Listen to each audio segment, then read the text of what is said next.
வணக்கம். இன்றைக்கு இதுதான் நிகழ்ச்சியில இன்னைக்கு நடந்த சில முக்கியமான நிகழ்வுகளை தொகுத்து வழங்குவதற்காக நான் பவித்ரா.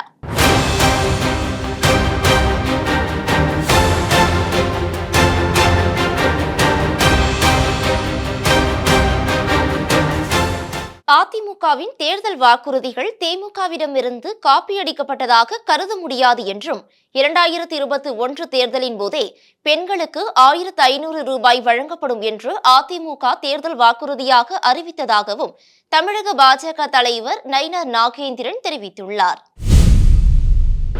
அதாவது அவங்க வேணால் காப்பி அடிச்சுன்னு சொல்லியிருக்கலாம். ஏற்கனவே 2000 ரூபா அறிவிச்சிருக்காங்க. இப்போ 2000 ரூபா அறிவிச்சிருக்காங்க. ஏற்கனவே பழைய 2021 தேர்தலில் 1500 ரூபா அறிவிச்சிருந்தாங்க. அது திமுக தேர்தல் அறிக்கை பார்த்து ஒன்றும் அறிவிக்கல.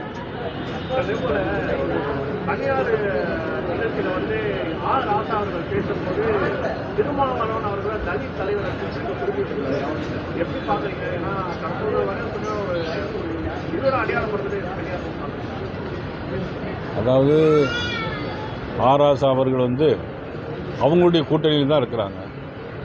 அவங்களுடைய கூட்டணியில் இருக்கும்போது ஒரு தலைவரை அதனுடைய அமைப்பு ரீதியாக அல்லது ஜாதி ரீதியாக பற்றி பேசியிருக்கிறான்னு சொன்னால் அதை பற்றி அவர்கள் தான் அது விமர்சனம் செய்ய வேண்டுமே தவிர நான் விமர்சனம் செய்ய முடியாது. என்னால் என்ன சொல்ல முடியும்னா, இதே மாதிரி பெண்களை இழிவுபடுத்தியும் ஜாதிகளை இழிவுபடுத்தியும் பேசுகின்ற கட்சி திமுக கூட்டணியில் இருக்கிறது என்பதைத்தான் என்னால் சொல்ல முடியும்.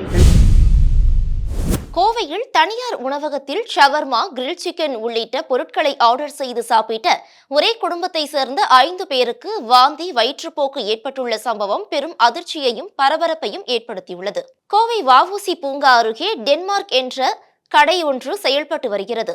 இங்கு ஒரே குடும்பத்தை சேர்ந்த 5 பேர் ஷவர்மா, கிரில் சிக்கன் உள்ளிட்ட பல பொருட்களை ஆர்டர் செய்து சாப்பிட்டுள்ளனர். மேலும் அன்று இரவே அதனை சாப்பிட்ட ஒரே குடும்பத்தை சேர்ந்த 5 பேருக்கும் வாந்தி, வயிற்றுப்போக்கு ஏற்பட்டுள்ளது.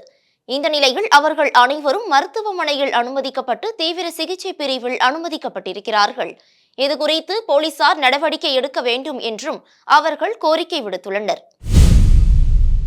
குடியரசு தினத்தை முன்னிட்டு சென்னை விமான நிலையத்தில் 5 அடுக்கு பாதுகாப்பு நடைமுறைக்கு வரவுள்ளதாக தெரிவிக்கப்பட்டுள்ளது. மேலும் குறிப்பாக 24, 25, 26 ஆகிய 3 நாட்களும் உச்சகட்ட பாதுகாப்பாக 7 அடுக்கு பாதுகாப்பு நடைமுறைக்கு வரவுள்ளதாகவும் தெரிவிக்கப்பட்டிருக்கு.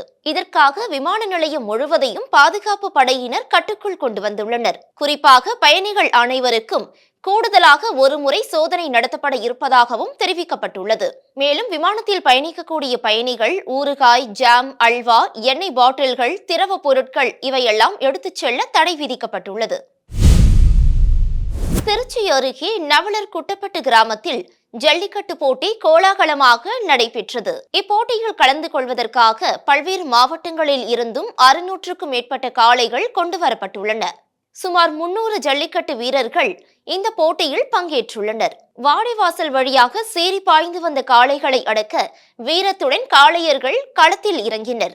காளைகளை அடக்கும் வீரர்களுக்கு சைக்கிள், மிக்சி, கிரைண்டர் உள்ளிட்ட பொருட்கள் பரிசாக வழங்கப்பட்டுள்ளது. ஒரு புது வீடு கட்டுறது எவ்வளவு கஷ்டமோ அதை விட கஷ்டம் ஒரு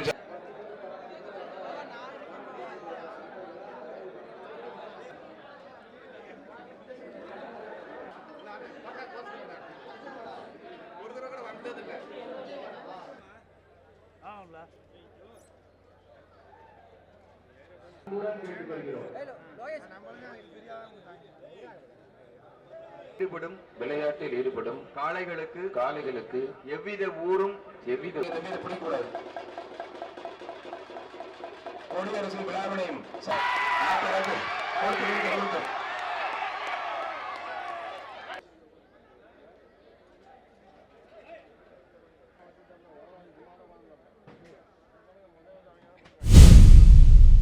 பொங்கல் பண்டிகையை முடித்துக்கொண்டு ஏராளமான மக்கள் இருசக்கர வாகனங்களில் சென்னை திரும்பினர். தமிழர் திருநாளாம் பொங்கல் பண்டிகையை சொந்த ஊர்களில் கொண்டாடி முடித்த மக்கள் திரும்பி சென்னைக்கு படையெடுத்துள்ளனர்.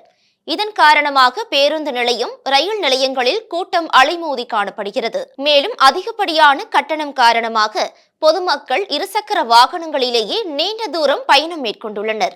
இதன் காரணமாக சுங்கச்சாவடி பகுதிகளில் நீண்ட தூரத்திற்கு இருசக்கர வாகனங்கள் படையெடுத்து காணப்படுகிறது. இன்றைக்கு இதுதான் நிகழ்ச்சியில இன்னைக்கு நடந்த சில முக்கியமான நிகழ்வுகளை தற்போது பார்த்தோம். இதே மாதிரி அடுத்த ஒரு நிகழ்ச்சியில உங்களை சந்திக்கும் வரை உங்களிடமிருந்து விடைபெறுவது நான் பவித்ரா.